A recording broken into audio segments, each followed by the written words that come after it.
केदारनाथ के जो कपाट हैं वो खुलने वाले हैं 2 मई को। तो अगर आप भी केदारनाथ इस 2025 की यात्रा में बाबा केदारनाथ के दर्शन कर रहे हैं तो आपके लिए ये वीडियो बहुत ज़रूरी है, बहुत महत्वपूर्ण होने वाली है। हर हर महादेव, ओम नमः शिवाय। मैं ठीक हूँ, आप कैसे हैं? आशा करता हूँ आप भी ठीक होंगे। यात्रा शुरू करेंगे अपने घर से, तो आपको अपने बैग में क्या क्या सामग्री रखनी होगी। 21 किलोमीटर का ये ट्रैक है, 21 से 22 किलोमीटर का पैदल ट्रैक है गौरीकुंड से केदारनाथ तक। बहुत दूरी तय करनी होती है, तो आपको जैकेट या जूते किस प्रकार से पहनने या अपने आप को बारिश से बचने के लिए किस प्रकार का आपको रेनकोट लेना है, रास्ते में आपको किस प्रकार की व्यवस्थाएं मिलने वाली हैं, ये सब जानकारी आपको इस वीडियो में मिलेगी। केदारनाथ के कपाट 2 मई को खुल रहे हैं।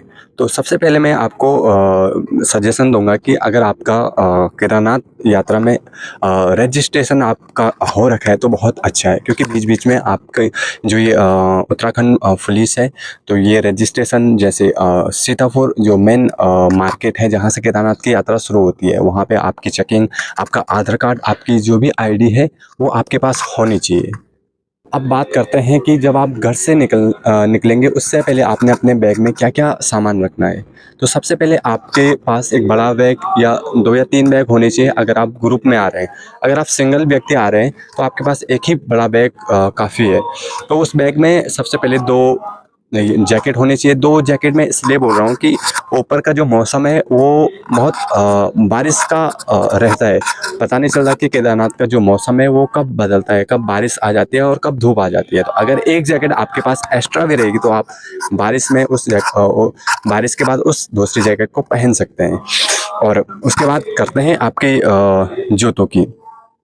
जूते पहाड़ है, चढ़ाई है, तो उसके हिसाब से अच्छे होने चाहिए जूते। और उसके अंदर से जो जुराब है वो भी अच्छी होनी चाहिए, यानी कि गर्म होनी चाहिए। सबसे मेन बात यह कि वो गर्म होनी चाहिए। और आपके ट्राउज़र, आपकी पैंट और ये भी होने चाहिए, 3-4 तो होने चाहिए ये भी। और उसके बाद आपके ग्लव्स होने चाहिए, आपके टोपी होनी चाहिए, आप पे मास्क होना चाहिए। और बारिश में बचने के लिए सबसे मुख्य जो चीज़ है वो है रेनकोट। अब आप सोच रहे होंगे कि मैं छाता रख दूँ। छाता से वहाँ काम नहीं चलता, क्योंकि मेरा जो घर है वो केदारनाथ के पास ही में गुप्तकाशी जो स्थान है वहीं पे, तो वहाँ से बहुत नज़दीक पड़ता है। तो वहाँ का जो वातावरण है, जो वहाँ का मौसम है, अच्छी तरह से मैं जानता हूँ।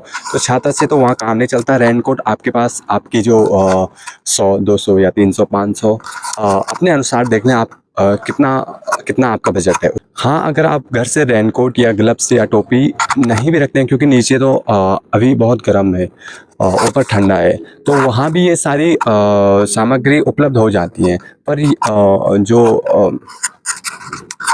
पर जो वहाँ का जो प्राइस रहता है वो थोड़ा महंगा रहता है। जो आपके यहाँ 100 में मिलेगा वहाँ 200 में वो चीज़ मिलेगी। जो रेनकोट आपको वहाँ 200 में मिलेगा वो वहाँ 400 में मिलेगा। और अब दूसरी बात करते हैं रहने की और खाने की। जब आप घर से निकलेंगे तो आप कहाँ रहेंगे और कहाँ कहाँ आप खाएंगे। अगर आप दिल्ली से आ रहे हैं मानो, तो सबसे पहले आप पहुंचेंगे ट्रेन से हरिद्वार में या ऋषिकेश में। तो ऋषिकेश में लोकल बस मिलेंगी जो आपको पहुंचाएंगे सीधे गुप्तकाशी। अगर गुप्तकाशी के लिए भी आपको नहीं मिलती है तो आपको वो पहुंचाएंगे रुद्रप्रयाग में। तो रुद्रप्रयाग से टैक्सी वगैरह आप ले सकते हैं डायरेक्ट सोनप्रयाग के लिए। तो रहने का होटल वगैरह खुले रहते हैं हर मार्केट में। जैसे रुद्रप्रयाग आप पहुंचे तो रुद्रप्रयाग में काफ़ी होटल ऐसे हैं जहां आप रुक सकते हैं, काफ़ी होटल ऐसे हैं जहां आप खाना खा सकते हैं। पर बात करते हैं हम केदारनाथ की। कहाँ आप रहेंगे केदारनाथ में, कहाँ आप खाएंगे केदारनाथ में।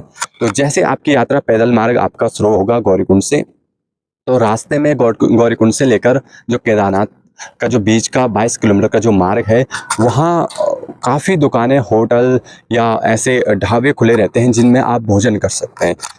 शुद्ध शाकाहारी भोजन उनमें मिलता है और साफ सफाई का वो विशेष ध्यान रखते हैं। और रास्ते में हर 5 किलोमीटर में पानी आपको मिल जाएगा। और हाँ, आप चढ़ाई चढ़ के केदारनाथ पहुँच गए हैं, तो उसके बाद आपको रहना कहाँ है केदारनाथ में। केदारनाथ में कहीं होटल्स खुले हैं और कहीं टेंट की सुविधा भी केदारनाथ में आपको मिल जाती है। तो अगर हम उसकी प्राइस की बात करें तो आज अगर आप 2 मई को केदारनाथ जाते हैं तो वहाँ आपको टेंट 500 या 400 या 300 में भी मिल जाएंगे। अगर होटल की बात करें तो एक रूम का लगभग 5,000 या 6,000 7,000 तक भी आपको वो रूम मिल जाएंगे।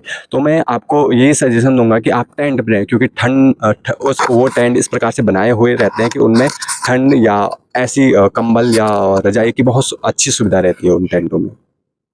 अब बात करते हैं कि अगर आप सोनप्रयाग या गौरीकुंड पहुँचे, कब आप वो ट्रैक वो करें, चलना शुरू करें उस ट्रैक पे। बेस्ट समय क्या है यात्रा शुरू करने का? तो मैं यही बताऊंगा कि आप जितना हो सके सुबह का जो समय है 2 बजे 3 बजे आप गौरीकुंड या सोनप्रयाग से यात्रा के लिए निकल जाएं, तो उतने ही जल्दी आप केदारनाथ में पहुंच पाएंगे और वहां अगले दिन यानी कि सुबह लाइन पे आप रह के भगवान केदारेश्वर के दर्शन कर पाएंगे। और उसके बाद दर्शन करके आप इधर उधर जैसे भुकुंड भैरव, या आपके पास 1-2 दिन का समय है तो आप वासुकी ताल भी जा सकते हैं। वहाँ से 10 किलोमीटर केदारनाथ से ट्रैक जाता है वासुकी ताल का, और वहाँ भी आप घूम सकते हैं।